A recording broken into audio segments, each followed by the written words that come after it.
Welcome to Guide Guru. We hope this video helps. You start by powering the keyboard and making the tablet discoverable. This speeds pairing. Go to Settings Bluetooth now, because once you scan you see available devices. Select the keyboard name and confirm the numeric code shown on both devices so you avoid accidental pairing with nearby gear. Once paired, the Pad 7 lists status as connected.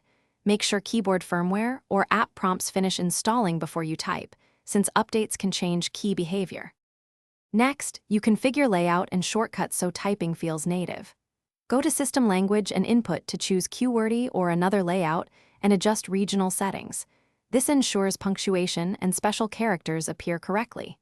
Then map modifier keys and assign hotkeys for screenshots, multitask, or app switching, because a customized mapping saves time.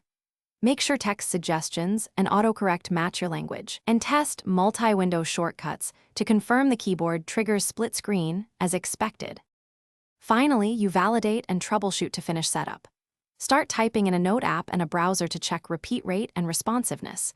Change key repeat and delay in input settings if needed.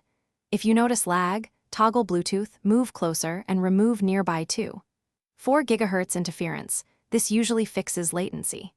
When pairing fails, forget the device and repair, and make sure both pad and keyboard firmware are updated. This resolves most stubborn compatibility issues.